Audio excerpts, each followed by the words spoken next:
Jua linaanza kuchomoza taratibu kutoka mashariki, likiangazia majengo ya Chuo Kikuu cha ZITEC Ruiru mida ya alfajiri kangaichi, huku umande uking'aa juu ya nyasi zilizokatwa kwa ustadi. Kwa mbali nasikia honi za magari na matatu zinazopishana barabarani kuelekea pande tofauti. Ndani ya lango la chuo, hatua za miguu ya wanafunzi zinavunja ukimya wa asubuhi, wengine wakiwa wamebeba mabegi mgongoni, wengine wakitembea kwa utulivu, macho yakiwa bado mazito kwa usingizi wa usiku uliopita.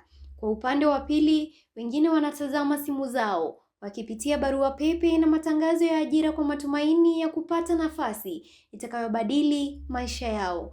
Lakini nyuma ya taswira hii ya matumaini kuna hali ya sintofahamu. Kulingana na takwimu za Kenya National Bureau of Statistics, ukosefu wa ajira miongoni mwa vijana nchini Kenya bado ni changamoto kubwa, huku maelfu ya wahitimu wakiingia katika soko la ajira kila mwaka bila uhakika wa kupata nafasi. Aidha, tafiti zinaonyesha kuwa sehemu kubwa ya ajira mpya hutokana na sekta isiyo rasmi, hali inayowalazimu wahitimu wengi kufanya kazi zisizoendana moja kwa moja na taaluma walizosoma. Kwa vijana hawa, safari kutoka chuo kikuu hadi ajira thabiti sio rahisi. Kwa vijana wanaokaribia kuhitimu, hali hii huibua maswali mengi. Je, elimu ya chuo kikuu inawaandaa vya kutosha kwa soko la ajira? Na ni changamoto zipi wanazokutana nazo wanapoanza safari ya kutafuta kazi? Katika makala haya, tunachunguza maisha baada ya chuo kikuu kupitia sauti za wanafunzi wa mwaka wa mwisho,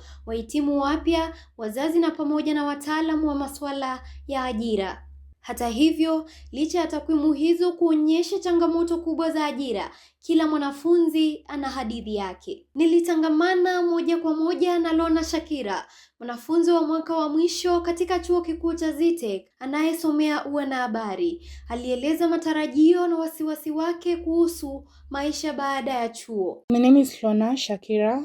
I am a 4.2 fourth year student here at ZITEC University, and I pursue Bachelor of Journalism. There's so much anxiety because bado sijapata attachment, so I don't know like the practical part, but the general experience ni anxiety plus excitement. Anasema kadri siku ya kuhitimu inavyokaribia, anahisi mchanganyiko wa furaha na wasiwasi kuhusu mstakabali wake. Right now, at least I know I don't have to be in a media house so that I can be a journalism. I can do like corporate, I can be a designer, I can do advertising gigs. There's just so much in journalism. So I feel that there's enough space for everyone. The cake is too big for everyone. Kwa mujibu wake, soko la ajira la sasa linahitaji zaidi ya maarifa ya darasani pekee. Anaamini kuwa wahitimu wanapaswa kujifunza ujuzi mbalimbali ili kujiandaa kwa mazingira ya kazi yanayobadilika kwa kasi. In the job market, sai kuna AI. You cannot just depend on one. Huwezi sema ati wewe ni writer pekee. Huwezi sema wewe ni reporter pekee. You need to have like a flexible mentality. Unaweza kuwa writer, unaweza kuwa videographer, like you can be everything. So when ukikuwa like everything, unaweza fit in kwa market vizuri na kunaweza kuwa na opportunities mingi kwako. But ukikuwa tuna hiyo skill moja, obviously hautakuwa like na job sana. Kauli yake inaakisi hali ya vijana wengi wanaolazimika kupanua ujuzi wao ili kuendana na mahitaji ya soko la ajira linalobadilika kila uchao. Kwa baadhi ya wahitimu, ukosefu wa ajira rasmi umewalazimu kutafuta njia mbadala za kujitafutia kipato. Cosmas Mutunga ni mmoja wa wahitimu waliomaliza masomo yao mwaka wa 2024. I had to think of what can I do, something I don't have to start from scratch. Then this freelancing thing of video production, editing and designing came up in my mind. And the reason why I chose this idea was because if you look at it, there's a very large gap in the marketing creative space, especially with these companies which do like business content for their social media and marketing pages. So eventually I decided to give it a try, and that's how I ended up making a solid choice. Anasema Kujiajiri kumempa fursa ya kutumia ubunifu wake na kujitegemea kiuchumi, ingawa safari hiyo haijakuwa rahisi. Ameongeza kuwa mafanikio katika kujiajiri yanahitaji uvumilivu, nidhamu na kujituma kwa kiwango cha juu. Finding clients, like if I can say, like finding the clients and making them trust your brand, at first it's always very tough, because sometimes I also used to depend on referrals, which also was not a steady flow. I can also say, like pricing my work right, like figuring out what to charge for my video edits was not easy, and also being able to match with the existing people in the field, like what they do, and you see like you are new in the field. It was a headache for me. Sometimes you don't even have your own equipment, and if you do, they don't even resemble what the client needs. And also you see, if you have to wire them, that's also capital.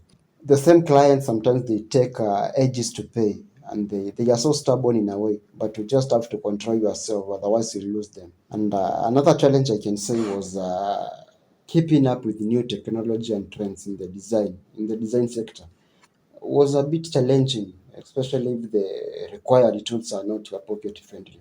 Kwa wengine, kupata ajira kunamaanisha kubadilisha mwelekeo. Thomas Makau ni mmoja wa wahitimu hao. Ingawa alipata ajira, kazi anayofanya kwa sasa haihusiani moja kwa moja na taaluma aliyosomea chuoni.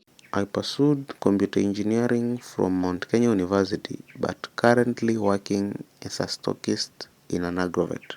Honestly, I did not see myself working in a totally different field from what I pursued in college. At first, it was challenging having no prior knowledge concerning pesticides or animal treatment, but after a few seminars and workshops related to this new venture, I found that I could cope quite well.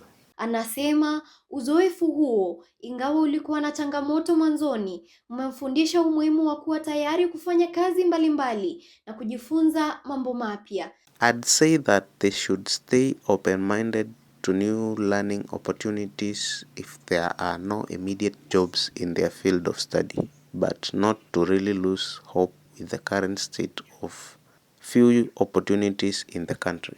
Pamoja na hayo, Makau anatoa wito kwa serikali kuweka mazingira rafiki kwa wawekezaji na kupunguza vikwazo ili kuwasaidia kupanua nafasi za ajira kwa vijana. My plea to the government is that they should consider waiving taxes to new companies with desires to start new ventures in our country up until a year or let's say 2 when they start making profits. They should also consider lowering the retiring age from the public service from 60 years to 50 years. Hata hivyo, si hadithi zote ni za changamoto. Baadhi ya wahitimu hufanikiwa kupata ajira muda mfupi baada ya kuhitimu. Mildred Katunge ni mmoja wa wahitimu waliopata kazi miezi michache baada ya kumaliza masomo yao. I graduated in November last year, and by January this year I had already started working. And that transition was not luck, it was preparation, meeting opportunity. I moved from lecture halls to the workplace with confidence because I knew I had done the work. Kwa mujibu wake, mafanikio yake hayakuwa ya bahati, bali yalitokana na maandalizi ya mapema, nidhamu na kujifunza ujuzi mbalimbali hata kabla hajahitimu. It was not by chance, but through consistency, focus, and taking my practical skills seriously. I didn't just aim to pass, I was also aiming to understand. I stayed ready before the opportunity came, and excellence became my standard, not my goal. Anawahimiza wahitimu ambao bado wanatafuta ajira kuwa wavumilivu, kutokata tamaa na kuendelea kujiboresha kila siku, wakiamini kuwa juhudi wanazoweka leo zinaweza kufungua milango ya fursa kesho. Your current situation does not define your future. Timing is not worth. Keep shaping your skills, keep applying, keep believing. Delay is not denial, sometimes it's development. Changamoto za ukosefu wa ajira pia huathiri familia za wahitimu. Gladys Mwangi ni mzazi ambaye mwanaye alihitimu katika masomo ya usimamizi wa hoteli na utalii, lakini bado hajapata ajira. Kwa majina naitwa Gladys Mwangi, mkaaji wa Nairobi. Mimi niko na mtoto wangu ameathirika kwa ajili ya ajira. Mimi nimeumia kwa sababu akifanya hiyo akienda masomo vile alisoma college, nilikuwa nadhani atapata kazi aweze kujisaidia. Na vile alitoka shule hakupata kazi, amesubukana akitafuta kazi huku na kule. Anasema baadhi ya waajiri wanahitaji uzoefu wa miaka kadhaa hata kwa wahitimu wapya. Kwingine anapata kazi anaitizwa experience ya miaka 5. Ni wapi kuna kuanga na experience ya miaka 5? Hiyo ni kunyimana kazi. Hata hivyo, anaendelea kumtia moyo mwanae asiache matumaini. Watu wengine wanatikia watoto wengine advantage. Sasa huyu mtoto ameng'ang'ana hapati kazi. Lakini mimi kuna kitu moja namwambia, avumilie, atakuja kupata kazi, asijiigise kwa mambo zingine atijuu. Sasa ako na stress za kazi, Mungu ndiye hupeana. Kwa hivyo namu-encourage, hata mimi namtafutia. Naenda najaribu kuongea na watu wenye najua, ukisikia kazi, ukipata kazi niambie, niko na kijana yeye amefanya hospitali. Vilevile anatoa ombi kwa serikali na taasisi husika kuongeza nafasi za ajira na kuweka mikakati inayowawezesha vijana kupata ajira kwa urahisi zaidi. Mimi ningesema ya kwamba serikali iweke jitihada ya kujua vile watoto wetu wataishi. Juu kama watoto watakaa tu hivyo, hawatashughulika, hawatatafuta namna, hata kama wa create jobs nyingi, ama wao wenyewe watafutie kazi, wako na uwezo wa kutafutia watoto wetu kazi nje, na wakitafutia watoto kama kazi lazima zipatikane nje, watafutia watoto wetu kazi nje, na wakitafutia kazi nje, wasiseme wameenda waachilie hivyo, wao wanawafuatilia, wasikufe vile wanakufa tu wao wanawafuatilia. Hiyo ndio kitu ningesema. Na kama ni hapa, watafute kazi. Najua wakipenda wanaweza tafutia watoto kazi, wakitaka. Juu kazi najua ziko, although watu ni wengi sana wanahitaji kazi. Wataalamu wa masuala ya ajira wanasema kuwa changamoto zinazowakabili wahitimu walio zinaakisi mabadiliko ya kina katika soko la ajira. Michael Mugendi, mshauri wa udahili na taaluma, anaelezea kuwa vyuo vikuu vinaanza kuelekea katika mfumo wa elimu unaozingatia zaidi umahiri na ujuzi wa vitendo ili kuandaa wanafunzi ipasavyo kwa mazingira ya kazi. Universities are actually giving right now transitioning towards competency-based training.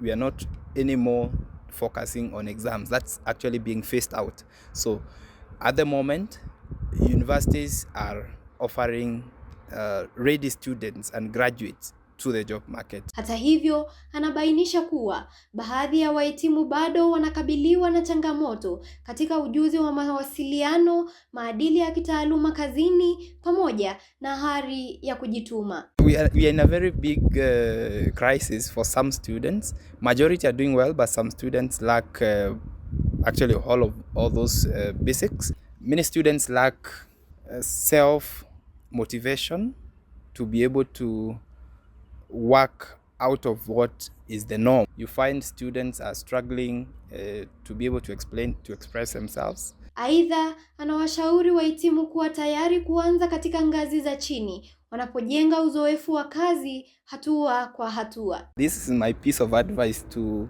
graduates and students. Please accept to start from low level jobs as you work or you go up the ladder in the job market. This is very, very important.